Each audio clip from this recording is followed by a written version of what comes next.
Buo hika, Plemex agad. Basta lagundi, Plemex! Ano na ini? Puros na lang gastos, di lamang libre?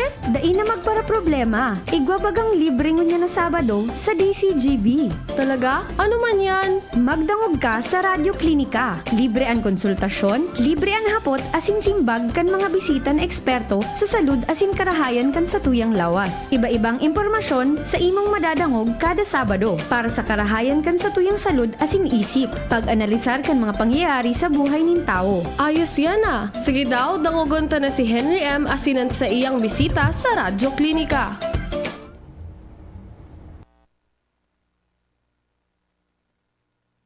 Good morning po Pilipinas, mga Bicolano, saan man na parte kan mundo. Welcome po sa tuyang programang Radyo Klinika. Ngunyan pong aldaw nin Sabado. Sabado ngunyan, pet sa 11 po kan bulan, mga tugang na Mayo. Kami po naglaom na kamugabos, nasa marahay na kamugtakan sa mga oras na ini. Libre na po sa anuman nakapahamakan. Radyo Klinika Time, mga tugang gini po sa satuyang programa. Magayon ang satuyang pag-irestoryahan ngunyan. Tamang-tama ini, mga tugang ngunyan na mainit po ang satuyang panahon. Mainit po ang satuyang panahon. Mga tugang asin mga nahiling tang behavior nin mga hayop kan last Saturday ang satuya tabi nag-guest iyo po mga tugang ansaro na veterinaryo. Saro po siyang veterinaryo. Pigistoryahan mi ang impact kang init ang inimpig-apod na ini po ang impact mga tugang kang init. Mga tugang sa satuya tabi na kapalibutan sa mga hayop, ang satuyang mga hayop tan mga animals palan, ang mga animals po igwaman ang kinigatibong epekto, may kinaraman mga tugang sa namamatian tabi nindang init, Pero ngunyan, pag-iristoryahan ta mga tugang ang tungkol sa tao. Ano po ang epekto kang init mga tugang sa tao? Yan, Pero bago po yan, madali lang. Tayo pasok ko muna to, Ang mga helang kang atay, arog kan fatty liver disease, alcoholic hepatitis, asin cirrhosis, mga helang na darakan sobrang pag-inom nin alak o pagkaon nin taba. Tapos ang kaugmahan kung day ka mo magbabago. Asin tangani pong maging mogmang atay, kay po nasabayan ng protection leverage silimarin capsule. Para sa salud at sin proteksyon kang atay, ini po may silimarin na halis herb, natural kaya ligtas. Ang silimarin kan liver aid, antioxidant po na probanong efektibo sa pagtaon ng proteksyon. Sa oral doon na pag-inom kang liver aid, pwedeng mapugulan o mabawasan ang danyos kang atay. Efektibo man ang liver aid sa pagpugol kan paghubag kay ni. May bisyo man na wara, mahilig o minumuday, mas maray na isabay ang liver aid silimarin capsule para daing tamang atay, mas enjoy ang pamumuhay. Kaya mga liver lovers, mag-liver aid na para po mga tugang sa baskog na atay. Siring man, mga tugang, mababakal yan sa mga butika, asin iba pang drugstores sa buong Pilipinas. Ang satuya pong makakauron ngunya na satuyang resource person, siya po mga tugang ang host kang Kinabuhi Ipagtanggol. Yan. Kaya gusto ko siyang magkahuron para mas mamidbidan po nindo ang satuyang resource person, mga tugang kang Kinabuhi Ipagtanggol. Siya po mga tugang saro na practicing doctor of medicine, Saro po sang may specialty po siya sa infectious disease. Yan. Buda, member po siya kang Philippine Medical Association. Active member, Philippine Society of Infectious Diseases, National Director, AIDS-Free Philippines, Country Director, Human Life International Philippines, Presidente po kan Catholic Physicians Guild of the Philippines, Vice President Doctors for Life Philippines, Lay Director for Visayas and Mindanao Episcopal Commission on Family and Life, CBCP, Pope Benedict XVI, PayPal Awardee for Church Service, Advisor po to Archbishop Jose Palma Didi on Health and Life Matters. Vice President National Council of the Laity of the Philippines. Siya po mga tugang anchorman kansa mo ya tabi na special program kada Webes, no? Kada Webes tigdi po sa tama ba Jerome? Every Thursday tama?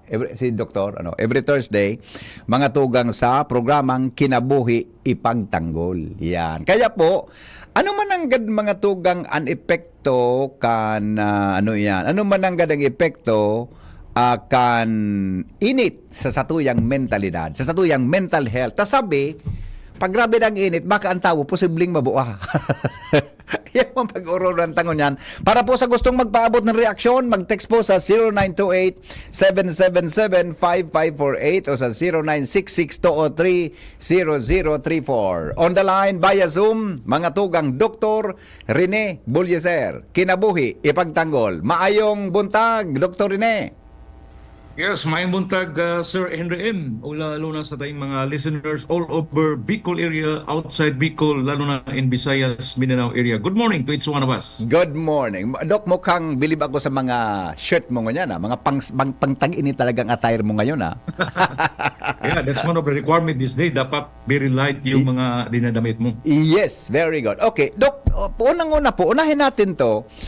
May direktang epekto ba sa mental health ng tao ang itong tinatawag natin ng mga heat index, ganon, sobrang init, dala po ng ating sitwasyon, lalo na sa tinatawag na El Nino phenomenon, Dr. Rene?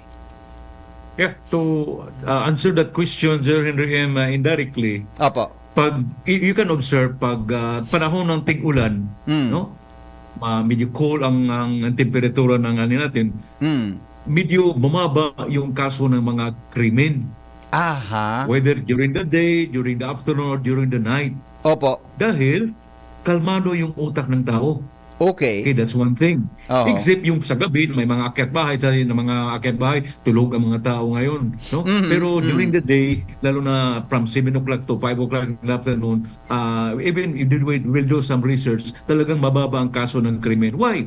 Ano bang relasyon ng sobrang init sa mentalidad ng tao? Opo. Based on research na nakita ko, binasa ko is, pag medyo mataas ang temperatura, beyond 29 degrees, going up to 30, 32, 34, Opo. hindi nakasala yung heat index, yung cognitive function ng utak ng tao ay bumaba. Yung cognitive is yung ability natin to learn, to understand, no, and to know things, bababa yan. Dahil sa sobrang init. Pangalawa, directly, aakyat yung blood pressure ng tao pag sobrang init. Ayan. Yan. So, Okay. as we say, lalo na sa mga younger people, yung 20-30s, kaya medyo napakita ng research na medyo mataas ang kaso ng violent crime pag mataas ang temperatura. Oho. Pangatlo, kahit sino, including us, yung mood ng tao. Yung mga mood disorder, yung mga tao na medyo may problema na sa utak, no? Medyo mas grabe, mas agresibo sila pag mainit. And then, pag constantly, everyday exposed ka sa sobrang init, like walang air condition yung bahay, talagang napakainit, it will lead to temporary memory loss. Okay. Decrease ng focus. It will lead to temporary memory loss and nakakabawas siya ng focus ng tao. Because of yung bad, Dok, ang sinasabi natin na direct impact ng ng index ng heat index sa ating mga kababayan. It may lead to what particular situation po, Dok? One thing I have to discuss first is yung utak natin, may isang parte ng utak natin tinatawag nating hypothalamus. Okay. Yung hypothalamus is the part of the brain responsible yan na pag ma-feel ng katawan ng tao na pataas yung temperatura from normal ng umaga is 24, alas 7 naging 27, ngayon 7:45 na dito sa Sibong, temperatura namin is already 29 to 29 degrees centigrade. Opo. Now, palakad ka, paalis ka sa bahay, pag ma-feel ng katawan mo, ng utak mo, uy, init. Yung hypothalamus will directly give instruction sa lahat ng skin pores mo, yung sweat glands na katawan natin, uy, init na. dapat magpalabas ka na ng perspiration. Okay. Ano Pawis. ba yan sa- Pawis. Pawis, pawis. Mhm. Singot yan sa Cebuano. So, magpalabas ka na ng pawis para ma-cool down yung katawan ng tao. Opo. No, pag hindi magapan yung exposure sa init, ang resulta, it will lead to dehydration. Ayon. Yeah. Because of dehydration, kulang ka na ng Mhm. hindi lang tubig, kundi yung electrolytes. Oo. Ano bang electrolytes na kailangan natin, pati yung utak natin is, hindi lang tubig, kundi yung what do you call this? Sodium, Opo. Opo. potassium, Oo. magnesium. Mm. Pag kulang ito sa utak natin, then it is the one that directly may konektado sa behavior at mood ng tao. Ayon. Yun. Oho. Yan. So kung connected sa mood and behavior ng tao, paano natin dok yan sabi nga mamamanage, di ba? Kasi it will lead to posibleng mga away-away, init ng ulo, posibleng karambula. Paano po siya makuha natin, makokontrol with that po? Kasi ang init is uncontrollable. Kailangan natin mga preventive measures pero yung init cannot be controlled, no? Pero ano po ang mga pwedeng gawin natin para makontrol ang ganong bagay, Dr. Rene Bolyeser? Well, we have a lot of things that pwede natin gawin. Nung una is make sure that the person is hydrated. Okay. Yun Okay. unang panglaban natin. Whether mayroon kayong air conditioning sa bahay ninyo o wala, mayroon kayong electric fan o wala, dapat hydrated tayo. Opo. Pag sabihin hydrated, it doesn't mean necessarily na puro lang tubig. Ah. No?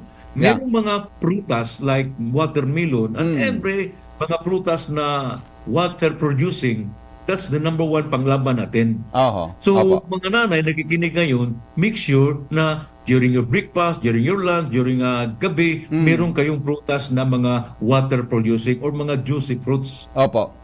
Hindi lang purely tubig. Oo. So, number one panglaban natin is really make sure you are hydrated. Mhm. Opo. Dok, may posibilidad ba na magkaroon ng, tama ba ang term ko? Pakikorek ba ako kung kunyari, mental disorder? O baka so extreme ng situation, baka magkaroon ng masira ang ulo or could be depression po pag ganito ang sitwasyon po, Dr. Rene?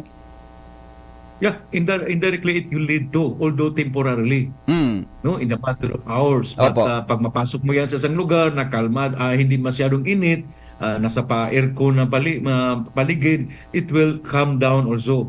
But Oho. as I said, this is directly to the temperature, outside temperature ng katawan ng tao. I see. So temporary ang mangyayari po, Dok, ano? Temporary situation na, halimbawa, Yes, magkaroon ka ng temporary lang. mental problem.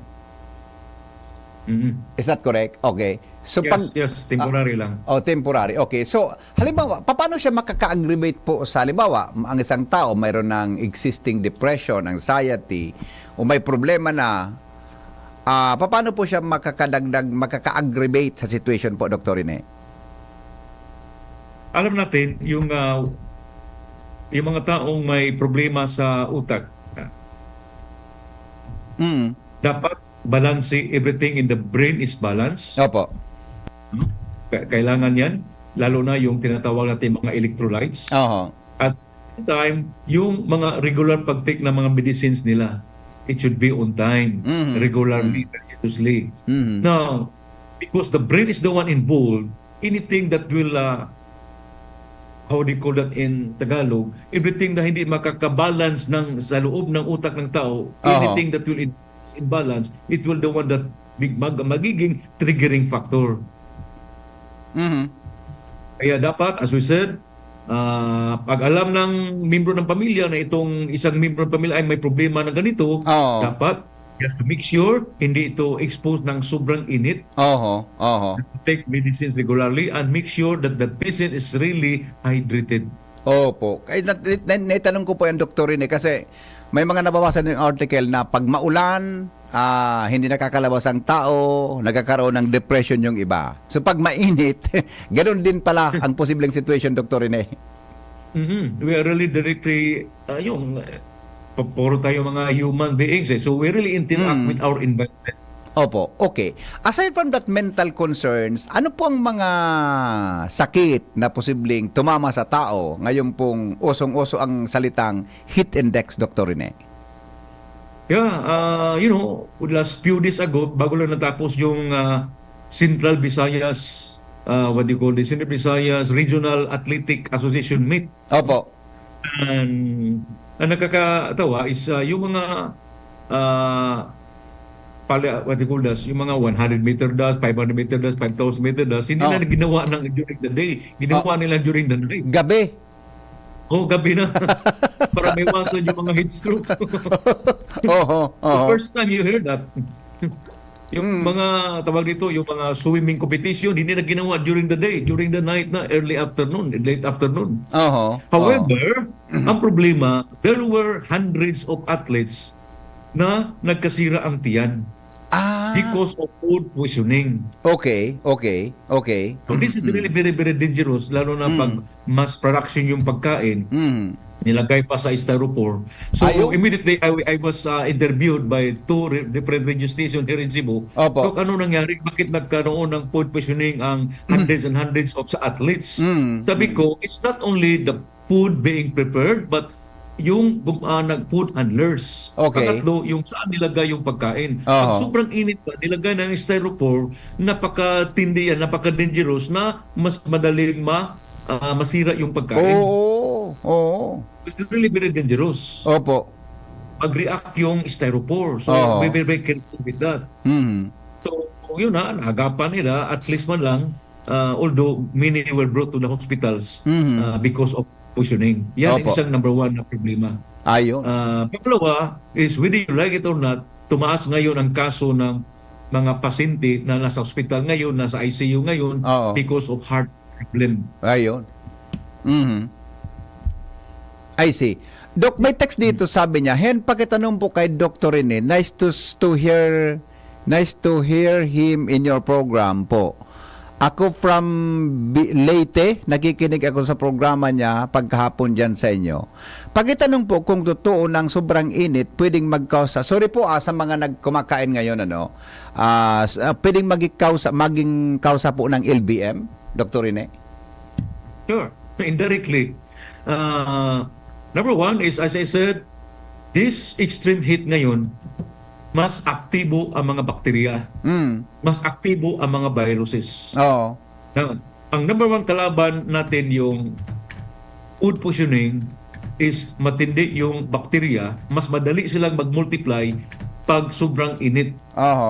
Yung mga viruses naman, madali silang makamultiply pag sobrang init like ganito. So, that's why it's very, very important na yung mga pagkain na prepare natin, make sure these are not exposed to this situation because napakadali mag-multiply ng either bacteria or either viruses. Mas common yung bacteria na daling makapasira sa pagkain natin, and in a matter of hours, even minutes, it will lead to grabbing loose bowel movement or LBM.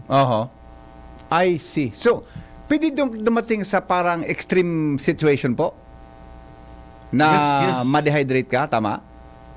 Of course, talking about sobrang init, of course, we have to discuss yung ano ba yung heat exhaustion? Yes. Ano ba yung ibig sabihin ng, una, heat stress, Yes. heat exhaustion, and heat stroke. Yes. Go Tulad ahead po, ng Doc. LBM naman, meron tayong LBM na minor lang, pangalawa is moderate LBM at severe LBM na talagang pag hindi maagapan yung severe LBM, di madala diretso sa hospital, sobrang dehydration na, masira na yung kidney, mag-shutdown na yung kidney, kaya it become irreversible. Kaya kung kaya, uminom ka diretso ng Orisol, maraming you can buy that sa ating mga butika. Opo. You have to take it. Dapat ano ang amount na nilabas ng katawan mo should be also the equal amount na inumin mo para ma-replenish yung fluids na lumalabas sa iyo.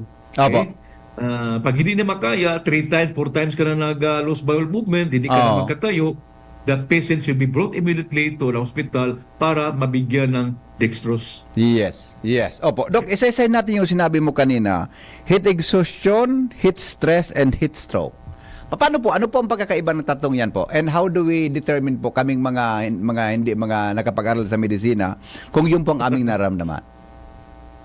Okay, yung tatlong word na yan, heat stress, heat exhaustion, and heat stroke. Now, It depends po sa mga simptomas na that will happen to the person. Okay. Pinaka baba is tinatawag nating heat stress. Okay. Pag ma-expose na yung tao ng heat stress, malam mo na na-expose ka na ng heat stress because you will start to perspire. Papawisan ka na. Okay? So, wag pinapawisan ka na, of course, mamaypay ka na, babasa na yung damit mo, that is already first sign of heat stress. Ayun. So, ang katawan natin will now to mag-compensate yung katawan natin. You have to cool down yung with temperature mo. Dapat ang temperature ng katawan natin should be between 36 to 37. Opo. Yan ang optimum na temperatura ng katawan natin.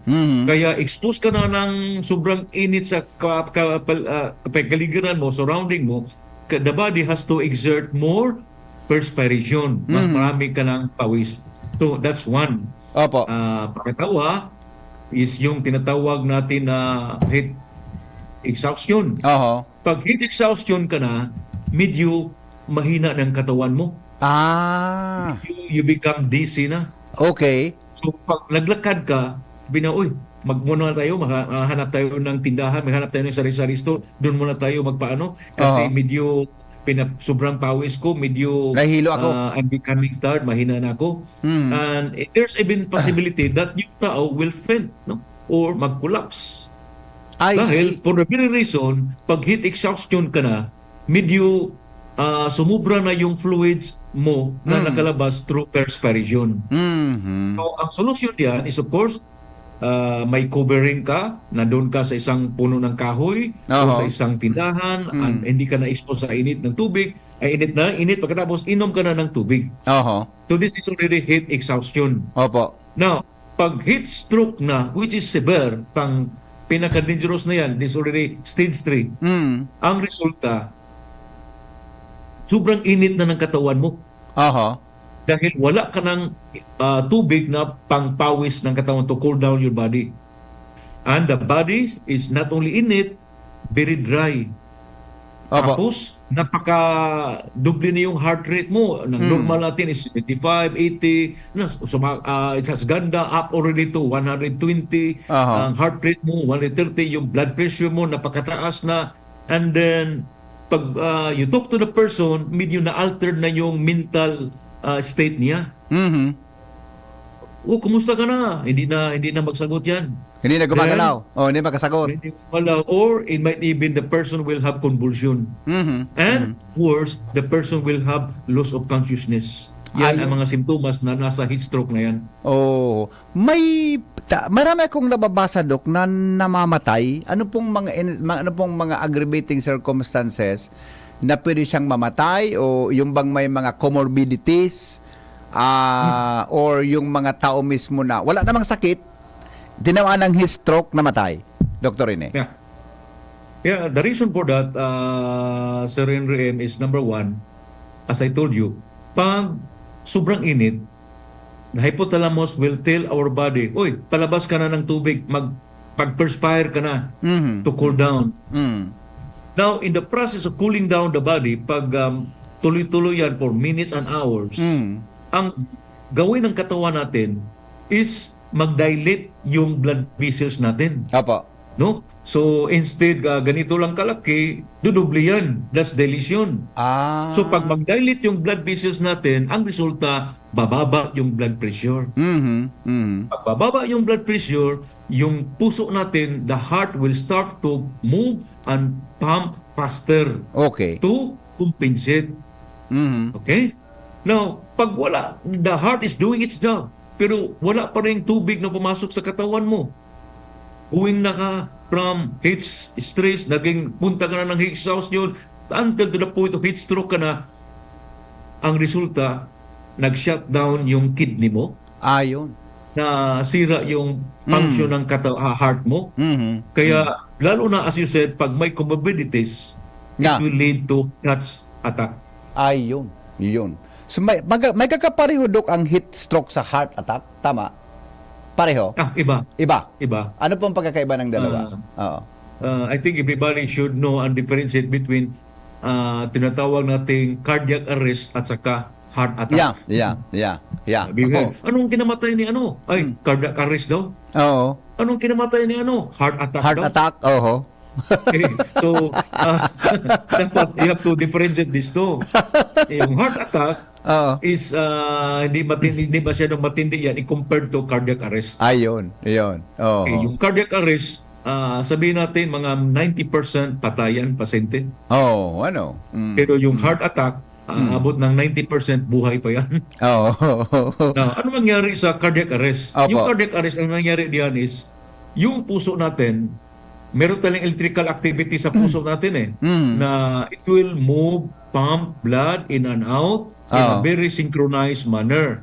Oo. Okay? Pag may heart attack, wala nang synchronization sa pag-pump ng heart natin. Ang resulta, wala nang dugo na palabas o papasok sa puso natin. Mhm. So, ang resulta, yung pasyente, immediately, suddenly, maging unconscious. Oo. Oo. Pangalawa, wala nang heartbeat. Oo. Pangatlo, hindi na nag-breath, no? Hindi na nag-breathing. Mhm. So, yan, collapse. So that's dangerous. Pag hindi maagapan, hindi madala yan sa hospital in a matter of minutes, pag walang mag-CPR, patay ang pasyente in a matter of minutes. Whereas yung heart attack, primarily, most common cause is yung dadaanan ng dugo ng puso natin, yung mga artery, ay nag-block ng isang clot. Ayun. So, pag na-block yan, and remember, dami naman tayong mga artery sa puso natin. No? Pero pag mapasukan ng clot yan, like ma-block by 80 to 90%, hindi na makapasok yung dugo, kaya mag-chest pain yung tao. Okay? Mag-perspiration, yung chest pain, pupunta sa jaw niya, pupunta sa kanyang right left arm, etc. And he will complain, please, ang sakit ng puso ko, pwede dalhin mo ako sa hospital, etc. Kung may makakita sa kanya. So, madali yan, in a matter of minutes, madala sa hospital, then the doctor will do all the necessary procedures, then 95% mabuhay yung pasyente niyan. But as I said, yung heat stroke can trigger heart attack. Actually, Doc, yun ang tanong ko yung ang susunod po sa inyo. So, pag na-heat stroke ka, talagang pwede siyang mag-trigger ng heart attack. And doon ang pwede kang mamatay. Tama, Doc? Yes. Oo, pag hindi maagapan. Pag hindi naagapan. Okay, may sabi ng texter natin, good morning, Hen. Pagkitanong po sa guest mo ngayon, kasi, nasagot na pala to. Nasagot na to. Oo. Pero ulitin ko ang tanong niya, Doc. Sabi niya, yung asawa ko high blood siya, nagkaroon na siya ng stroke, pero naka-recover po siya ngayon. Mahilig maglabas-labas, ayaw mapigilan dahil sa init ng panahon, nag-aaway po kami. Nakikinig ngayon, pwede bang mabigyan mo po ng advice ito? Doktor Rene. Yung asawa niya daw.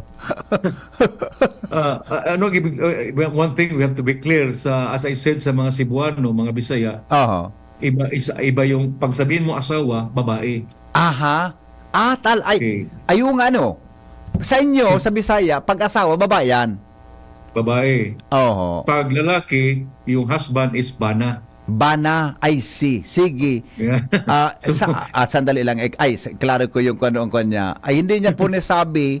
Pero yun, baka ang kuwang ko nito, ang assumption ko doon, baka lalaki ito. Kasi lalaki mahilig yung maglabas-labas eh. For sure. Yeah, so, okay. Sige po. She's referring to yung bana niya. Lalaki. Bana or husband. Lalaki po. Okay. Doc, mensahe please. Anong masasabi mo sa texter natin? Kami mga Bisaya, Sir Henry, sabi niya, pag makikinig ng mga Tagalog, kumusta ng asawa niya? Sabi ko, bakit yan, tumboy? Kaya pala, no? Sabi asawa, babae yung kausap mo, sabi niya, kumusta ng asawa mo? Naku, tumboy pala ito. Tumboy. Anyway, back to the question. I see. Okay. Very good point po para mapag-aralan din namin. Go ahead, Doc. Yeah. So, kaya going back, I'm sure, we are 90% sure she's referring to the husband na bana. Yeah. Okay. Ang answer natin diyan is to make sure that the bana, the husband, the asawa, must know the consequences. Yeah. This time, we have to be very careful. Now, pag hindi talaga I will not listen to your advice, make sure lang na meron siyang dalang sombrero o pangtakip ng ulo o isang maliit na tuwalya, naka-long sleeve yan, o post light, and dala-dala na yung tubig. But hindi yung tubig na mabili natin na tag 10 pesos, 15 pesos lang na napaka-nipis ng kanyang container. It's very dangerous yan. Because Yeah. once it exposed to sunlight, Oo. lalo na 30 degrees above, mag-perspire yan eh. Yung perspire nasa plastic bottle, mag-mix yun sa tubig, it is proven to cause cancer. I see. Oo. Make sure okay. yung talagang prescribed na plastic na lagyan ng tubig. Oh, kaya pala Dok, ina-advise na pag iyan nga nabilad na sa araw, wag mo nang inumin. Never, never, never. It's Oo. very dangerous. It's one of the cause of cancer sa estomago, cancer sa colon. No? It's really related to that. I see. Okay. Another question. Sabi, ito. Doc, good morning, Hen and Dr. Rene. Magandang discussion niyo po. Kasi itanong ko lang kung walang iyang texter ito. Kung yung state po ba ng yung mental consciousness po ba dahilan sa sobrang init, may posibilidad po na magbumaba ang populasyon natin? Kahit humihina.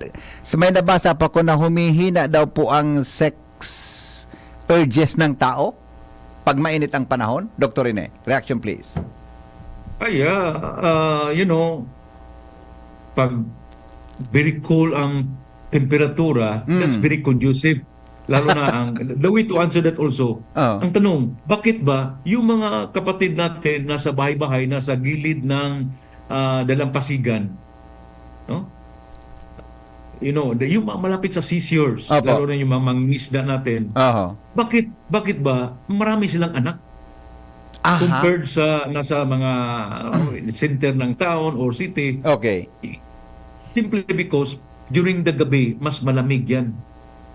And yung temperatura na malamig, plus palagi kang kumakain ng isda, napakataas ng protina mo, it will make you more how do you call that? Sexually active.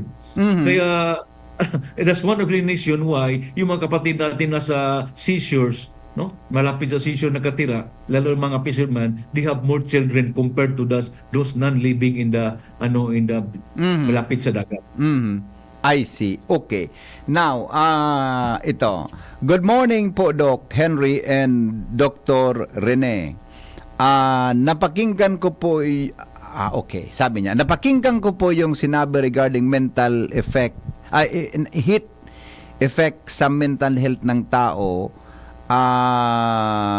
Kasi po, yung kapatid ko, agree po ako kasi yung kapatid ko po nasa Canada, yun ang advice sa kanila ng doktor. Dapat daw iwasan ng stress, lalo na ngayong tag-init. Pero kung sobrang lamig naman, dapat daw iwasan ng stress dahil may epekto din sa mental health. Reaction po, Doc, ng sa texter natin. Yeah. It is true, both extremes. Okay? Extreme, sobrang init, sobrang lamig, it has effect directly sa mental health ng tao. Because once sobrang lamig naman, medyo mas depressed ang tao. Ayun. Although sa sobrang init, mas aktibo ang utak ng tao, but to the extreme na he wants to do many things but hindi niya kaya sa sobrang init.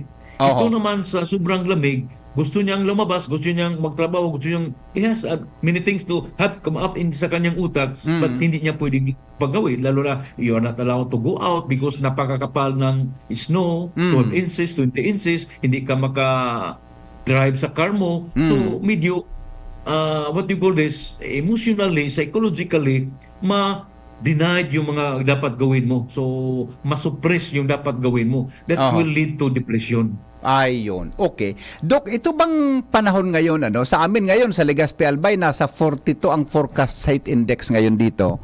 Ano ba ang mga pwedeng advices na maibigay mo para ma-prevent, lalo na pagdating sa mga activity, sa pagsuot ng baro, or even sa transportation, Dok? Ano pang inyong pwedeng may advice?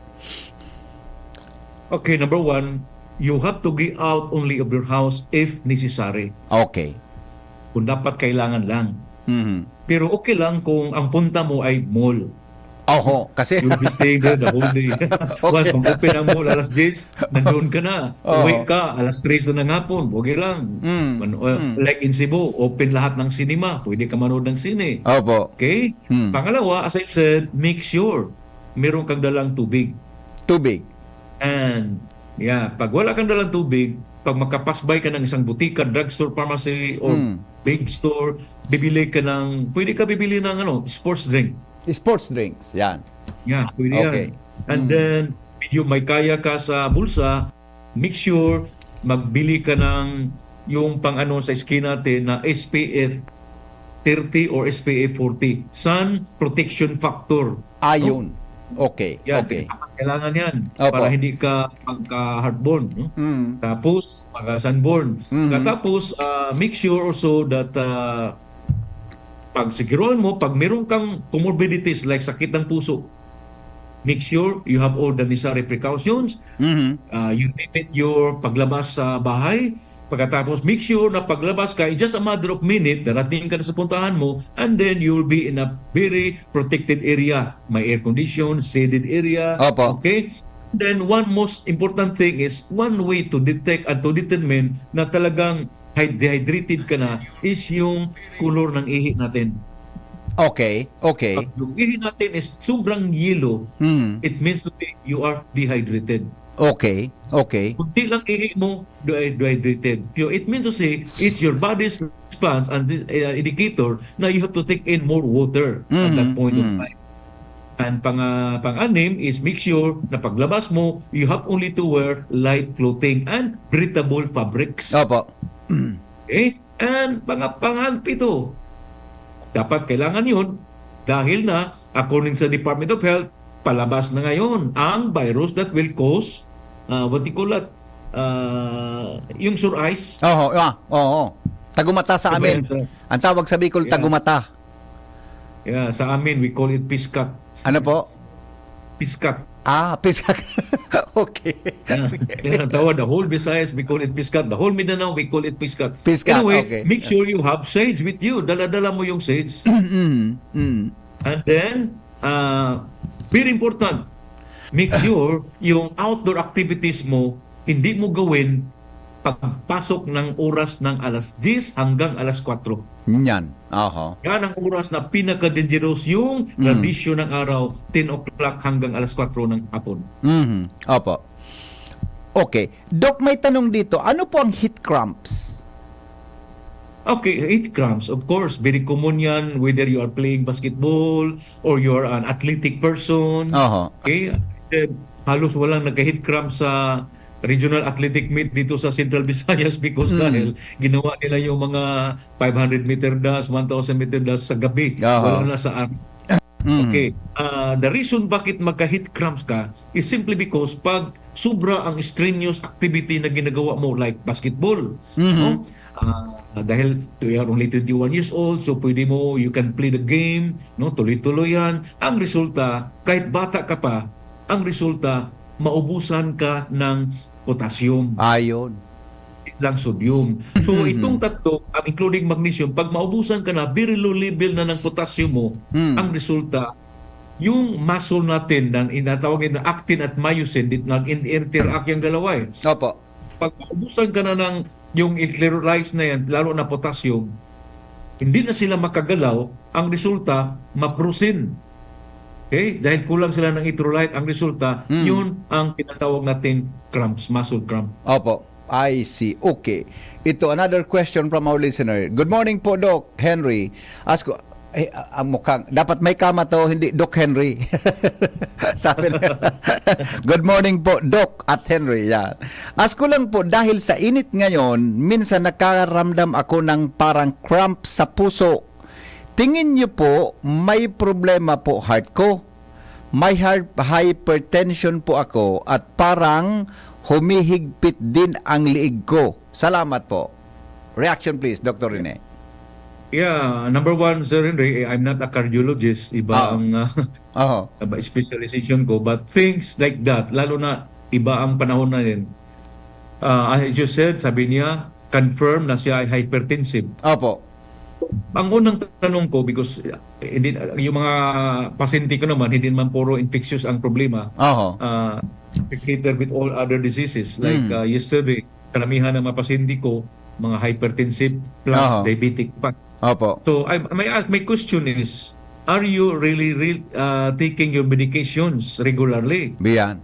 like sabi ng doktor mo is ito ay losartan, ito ay amlodipine. Ang pangalawang tanong is, when you take those medication, talaga bang na-control ang blood pressure? Pag hindi na-control, dapat alam ng doktor na prescribe ng gamot mo, hindi na-control ng 15 mg lang losartan. Sabi ng doktor, o sige, gawin na itong 50 mg. Or it's natin yung gamot to tell me sartan. Anyway, sarili, these are all generic, ha? These are not, walang brand name. So, you have nothing for it. Yeah. Is, talagang mga contributory factor, bakit ba na kahit uminom ka ng gamot para sa hypertension mo, high blood, bakit mataas pa rin? Maybe, secondary due to stress. Ayun. No, kahit uminom ka man ng gamot para sa hypertension mo, but you are under stress, overstress, wala mangyari. Mataas pa rin ang mo. Kung sa sinabi mo, kailangan na you have to make sure na monitor yung blood pressure mo at least 2 to 3 times a day. Opo. Then make sure hindi ka na mag-undergo ng overstress. Pangatlo, kalmado ka sa buhay mo. I see. Opo. Okay. Dr. Inibolye, sir, wala na po akong tanong. Baka may gusto pa kayong idagdag sa discussion natin ngayong umaga. Go ahead po.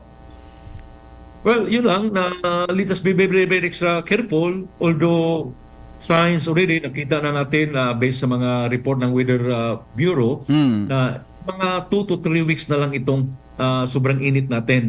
In fact, dito sa Cebu, we have started to see mga thunderstorm na. But what we have to prepare naman, like what the Department of Agriculture is doing, is we have to prepare now sa epekto naman sa La Nina, maybe in the early June. Yes. Few weeks from now. Yes. Opo. Dok, kumusta dyan? Umuulan na ba sa Cebu? May mga pag-ulan na bang malakas o ganun pa rin? Medyo paambon-ambon lang? Never for the last 45 days. Okay. Wala. Yeah. So, Doc, until Thursday naman, sa programa mong Kinabuhi Pagtanggol, mensahe po sa mga listeners natin. Yeah, my dear listeners, lalo na sa Bicol area, kahit saan kayo nakikinig, yun nga, Mayliti, Samar, Masbate, etc. Please listen to our program this coming Thursday. That's May 16. May 16 ba yun? Thursday, 16 po. 16. Yeah, 16. Opo. So listen to our program at 2 to 3 o'clock in the afternoon. Pag meron kayong mga tanong, please text it to me and I will answer it, okay? So today, listen to us sa programang Kinabuhi or Buhay Ipagtanggol every Thursday at 2 o'clock in the afternoon. Thank you, Dr. Rene. Ingat po palagi. Mabuhay po kayo. Thank you. Thank you so God bless. much. Bye-bye. Thank you. Mga tugang Dr. Rene Bulyeser, ang satuya tabi ng resource person mo niya na pagkagat. He's from Cebu City. Mga tugang, and kulo na po siyang expertise, may kinaraman sa health concern niya to sa tuyang palibot. Kaya, and then gusto niya to siyang may pamidbid sendo graray bilang paro po sa mga anapod may kaan mga syndicators. Ang apod kaan sa programming yon, syndicators, bago sindikato. Syndicators, mga program syndicators. Sigo-produce niya duman sa Cebu, pipadara niya sa DCGB. Kung black time man siya, araw kayo ni kana ako Bicol, iba man pong ororo niyan. Ibang ororo niyan.